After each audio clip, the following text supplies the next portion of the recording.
Hello everybody, welcome to Awesome Rusty Bucket. Subscribe to the channel if you haven't already and drop a like on this video. I am trying to hit 80,000 subscribers on this channel by the end of the year, so your subscription would be much appreciated. Also drop a like on this video. It only takes 1 second and makes a massive difference. So today's video is pretty much just going to be a Bulls rant because that's what I do, even though the Bulls have had a lot of positive this year. As of late, it's not gone as well, mostly due to health and safety protocols, but something that you can tell from the title and thumbnail that I'm going to bitch about. But first, I've decided that for Bulls talk, I'm always going to save the Bulls games for last for the people who don't want to hear me talk about them at length, ad nauseum. So first, I'm going to talk about this Warriors-Sixers game, which is the other game that I watched today. Am I crazy, or some of the lineups from NBA games lately just been weird? Like, there's just not many desirable games to watch, and some nights where it's just like a lot of games are overlapping. So lately it's just been weird to like plan for games. But anyways, Warriors-Sixers. The Warriors lost another game, and the Sixers won another game, because that's how that works. This game initially, obviously, Steph Curry playing bad is the thing that sticks out. He was 6 for 20 and 3 for 14 from outside. It seems like as soon as everybody was like, okay, time for you to break the three-point record, he's had 2 bad games back-to-back. Or actually, the Portland game was... Actually, no. The Portland game was probably bad, but like they still won, so I'll give it a bit of a pass. But to the credit of the Warriors, they had a decent, respectable lead in spite of the fact that Steph wasn't doing all that much. A lot of that came from Andrew Wiggins and Jordan Poole having themselves some really good games. But overall, I think it was it the third quarter or early fourth? No, they were tied in the third quarter. So they scored the same amount of points in the third quarter, but it was in the fourth quarter, and I think it was early on in the fourth quarter where the Sixers made their run, where they beat them 32-20 in that quarter. So the Sixers started to make a bit of a comeback, and when Steph is not playing great and you're looking at Andrew Wiggins and Jordan Poole to carry the offense from there, not exactly an ideal circumstance. So the Sixers ended up taking advantage of that. As for how they did that, it was a lot of, as you'd expect, Joel Embiid and Tyrese Maxey. Shake Milton had a couple plays here or there. And Matisse Thybulle, I believe he hit both of his threes in the fourth quarter. And he also was really, really good defensively, as you'd kind of expect him to be. Just so many plays that are not going to show up in the box score, hustle plays, defense, all that kind of stuff. Truly a masterclass for a 6-point, 2-rebound, 2-block game. But Matisse Thybulle was really, really, really good in this game defensively, as you'd expect. Tobias Harris was whatever. But overall, this was mostly Joel Embiid. I don't know what the stats for him in the fourth quarter were, but he had a lot of opportunities, especially late in the fourth quarter as the Warriors started to try and make a comeback to get back into it. It kind of felt like a 10-point game for the last 5 minutes of the game. And the Warriors would make a couple of plays, but then they'd come back down and Joel Embiid did something, a couple of mid-range shots. I think there was a post move in there, and then late, kind of the move that put them away was they found him down low, really in the low post of the entry pass, and he immediately went up with it for the and one. There's been some struggles with the Sixers this year with actually getting Embiid the ball in the right position, so that was a nice play to see. Embiid overall is having an interesting season because he is having, I'd say, the best defensive and the best playmaking season of his career,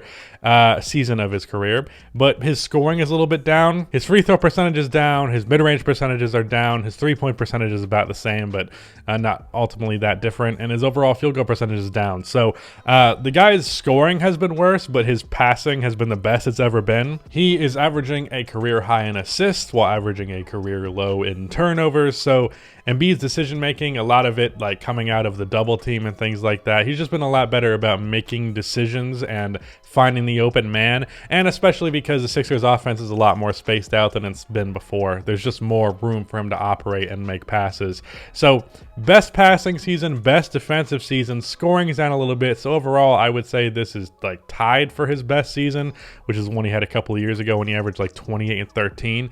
But it's a little bit disappointing scoring wise, but overall he's He's been really, really good this year. And if he could just remain healthy for a full season, he'd be a legitimate MVP candidate, but we know that's probably never going to happen. Also, Tyrese Maxey hit a fucking wild layup on Draymond Green. I didn't want to leave that completely unmentioned. And there was a play that was really one of those fantastic showcases of how effective Steph's gravity is, where Steph was running around Andre Iguodala, who was on the baseline, and I believe Tobias Harris was his defender, and just completely left Andre Iguodala wide open on the baseline for the dunk because he was worried about Steph getting open for three. So that was a great play to highlight gravity. Anyways, now let's talk about the Bulls Heat game. So first of all, I thought about making a video, and I probably would have if I wasn't lazy. Not even lazy. I had to stay up all night to do the deep dive, which, by the way, go watch the most recent deep dive over on my main channel if you have not already. Drop a like and subscribe to that channel if you haven't. But I stayed up all night to make that, so I didn't end up making a video for the second channel this morning because I woke up at like 5. So it's not even that morning. It's the sun was going down because winter is awful. Anyways, the point I was trying to make is I almost made a video on how the Bulls were kind of fucked by the health and safety Sometimes you open your mouth and you want to put words out there and it just doesn't happen.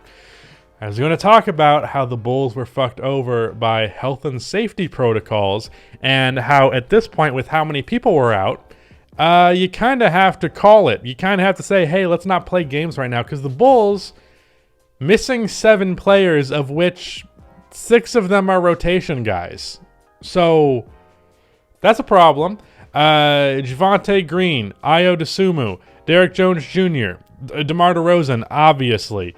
Their fucking Stanley Johnson, who they just signed, was out. And who am I missing? Because I know there were 7.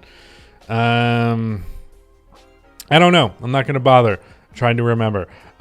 Point is, a lot of players out and already going in down. Now, if you think I'm going to bitch about that, sure, it's a problem. But with this Heat game, you're playing the Heat without their, in my opinion, 2 best players, which is Jimmy Butler and Bam Adebayo. Both of them not playing. So at that point, it's not an excuse to me. You still have Lonzo. Looking at starting lineups, the Bulls had the better starting lineup out there. Lonzo Ball, Zach LaVine, Troy Brown Jr., Alex Caruso, and Nikola Vucevic is better than PJ Tucker, Gabriel Vincent, Kyle Lowry, Dwayne Dedmon, and Duncan Robinson. It just is. Their bench is not better, but overall, I think the Bulls had the better roster out there, and yet they got fucking mollywopped. They lost by 26 points. So, what went wrong here? First of all, Zach LaVine was the only one that could do anything offensively. He hit 7 threes, and he had 20 points in the first half and finished with 33 overall. Lonzo Ball had another not great shooting night, although it was the rare time where he didn't shoot awful and didn't shoot good either. Normally, he shoots 20% or 80%. This time he shot 33% from 3, so that's cool, I guess. Alex Caruso's defense wasn't really there because he's been injury prone, which is, it's understandable. But just to show you just how fucking down bad the Bulls are in terms of the rotation, Alfonso McKinney was just signed. Like, I mean yesterday, he was just signed. Hasn't practiced with the team. It's not a very good player. No offense to Alfonso McKinney, but there's a reason he wasn't on a roster. And he played 29 minutes. That is how desperately the Bulls need players to actually play. That said, the Heat are also shorthanded, but this is kind of a thing for the future, which is there's so many fucking players gone. Kobe White is another one who I'm forgetting. Although Kobe's not great, so probably not that big of a deal. But the issue that I have with this game, this video has been all over the fucking place. My whole day has been all over the place, so it kind of, it fits. Nikola Vucevic, 10 points on 3 for 15 shooting from the field and 1 for 4 from outside. If I can go and pull up the game before this that he had against the Cleveland Cavaliers. Of course, I can't just find that on the NBA app immediately. I have to go back to that game, so I really appreciate that. Once again, the Bulls scored just 92 points. But this time, Nikola Vucevic did have 18 points and 12 rebounds, but he shot 8 for 23 and 1 for 7 from outside. Just fucking awful. Nikola Vucevic, and if we're looking at his numbers as a whole, 15 points, 10 rebounds, 3.5 assists. If we compare that to what he did last year, 23 points, 12 rebounds, and 4 assists. The rebounds and assists are whatever. But not only is he averaging, 8 less points per game, he is shooting 8% worse from the field and 6% worse from 3 on lower volume. To cap that all off, he is shooting 20% worse from the free throw line. Nikola Vucevic has been fucking awful on offense this year. He has been almost disgracefully bad offensively this year. And he had a stretch recently where he had like 3 straight games with like 20 points where he shot like 60% from 3 and is like, cool, okay, Vucevic is back, right? Nope. Right back to being dog shit. So I'm starting to get to the point, because we are how many games into the season now? We are over a quarter into the season, and it has been now 27 games. We're this far into the season.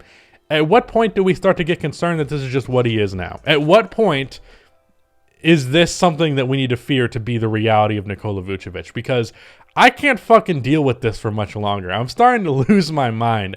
And, it's something that I could put off because the Bulls are winning, but now because DeRozan is out and the health and safety protocols, I can't ignore it anymore. It's one of the things that sticks out because they really need the guy to step up when they don't have anybody else who can score the ball outside of Zach. But against Cleveland, he played like shit. Against Miami, he played like shit, got outplayed by Dwayne fucking Dedman. You need him to step up. And he did not do that. He has not done that, and he's been bad this entire season. The Bulls' offense, when Vucevic is actually hitting his open jump shots, which is honestly all I really need out of him, when he is hitting his open shots, I would wager that the Bulls' offense is like the best in the game, because the offense is really based around Zach, Lonzo, and DeRozan, using him as a pick-and-pop option. And when that goes, it's easy offense every time. Either Vucevic gets open or someone else gets open as a result of scrambling to cover him. But because he's been such a non-threat on those shots this year, because he's been missing those shots so frequently, because teams just aren't really worried about him because he's been playing like shit all year, the offense is not as good as it really has the potential to be. I've been saying the whole year, the Bulls' offense, as good as it's been, isn't even as good as it could be. And the defense lately has been slipping a little bit. So I'm trying to not freak out, but with the health and safety protocols, everyone out, Vucevic playing like shit, I'm trying to keep my cool, but it's slipping. Vucevic just needs to step it up, and I'm genuinely, what's making me freak out so much is I'm genuinely concerned that this is something that's going to hold. I'm genuinely concerned that this is the new Nikola Vucevic, and if that is the case, that is kind of terrifying, because what is supposed to be your other piece that allows you to be a really, really good team, a really good playoff team, and potentially add another piece, you become a contender caliber team. If Vucevic is what he has been this year, absolutely the Bulls are out of that conversation for sure. If he can be back to the all-star caliber guy he was playing as last year and with the Chicago Bulls, not just with the Magic, then we're fine. But he's playing like shit, and I'm afraid it's going to continue, and I don't know. It sucks. Stop it. Either way, I think the NBA should postpone Bulls games. 7 players out of your rotation is ridiculous. Having to sign a guy, not only that, you sign 2 players. One of them goes into health and safety protocols immediately. The other one has to play almost 30 minutes after not playing an NBA minute this season. It's just, at that point, you need to suspend the games. That said, I don't think that's an excuse for this Heat game. Sure, I guess they would have won it if everybody was playing. I'll say that. But you also still should have won this game with the difference of rosters. I didn't even mention Miami side of things. Kyle Lowry hit every open goddamn 3, had 12 assists at halftime and 14 overall. Tyler Hero was really, really good off of the bench. Dwayne Dedman, as I said, outplayed Nikola Vucevic. He had 20 and 13 in 29 minutes, and he hit his open threes. Duncan Robinson was hitting his open threes. It seemed like he started to turn his season around. KZ Okpala actually did some things, which was cool, even though he had an abysmal air ball 3. PJ Tucker had like 5 different, or not 5, that's an exaggeration, like 3 different backdoor passes. He finished with 5 assists overall, which is really high for him.